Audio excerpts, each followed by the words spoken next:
কুমারঘাটের আশ্রমপল্লীর বাসিন্দা তথা পূর্ত দপ্তরের অবসরপ্রাপ্ত কর্মচারী মাখন দেবের একমাত্র পুত্র মলয় দেব ওরফে মান্তু দেব গত শুক্রবার থেকে নিখোঁজ। পেশায় ব্যবসায়ী মান্তু কুমারঘাটের অত্যন্ত সুপরিচিত ব্যক্তি। শুক্রবার মান্তু দোকান বন্ধ করে এক বন্ধুর সাথে স্কুটি নিয়ে ধর্মনগরের উদ্দেশ্যে যায় এবং তার সাথে ছিল স্কুটি, কিছু টাকা পয়সা এবং দোকানের চাবি।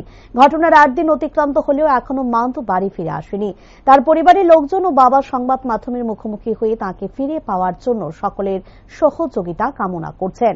মান্তুর বাবা মাখন দেব কুমারঘাট থানায় একটি নিখোঁজ ডায়েরি করেছেন। মান্তুর পরিবারে তার পিতা, মাতা, স্ত্রী এবং এক ছেলে ও এক মেয়ে রয়েছে। পরিবারটি অত্যন্ত এলাকার স্বনামধন্য পরিবার। পরিবারের নেই কোনো ঝামেলা। তার নিখোঁজের ঘটনায় উদ্বিগ্ন পরিবারের লোকজন থেকে শুরু করে জনসাধারণ।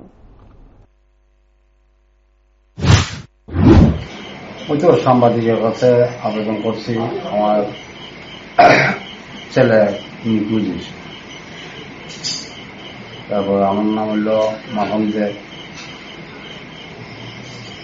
ছেলের নাম হইল মান্তু দেব। মলয় দেব আছে দেখে। তখন কতদিন ধরে সেটা আজকে 9 দিন চলছে, তার কোনো খোঁজ খবর পাইতেছি না, মোবাইলও নিছে না। তখন সবার কাছে অনুরোধ আছে। কিভাবে হয়েছে এবং আপনার ছেলে কি করতেন? হ্যাঁ, সে ব্যবসা করতো, আড়াইমুড়া কোনো দোকান আছে, মোবাইলের দোকান, মোবাইলের দোকান আছে। আর তার ছেলে মেয়ে আছে।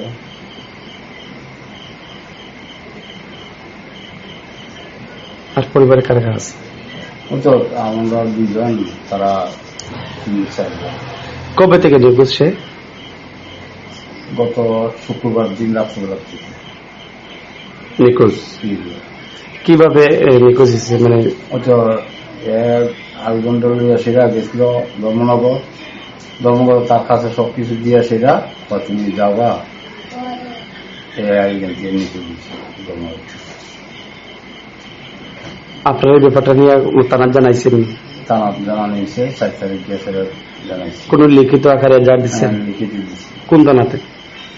কুমারঘাট থানাতে। কুমারঘাট থানা কর্তৃপক্ষ কি করছে আপনাদের?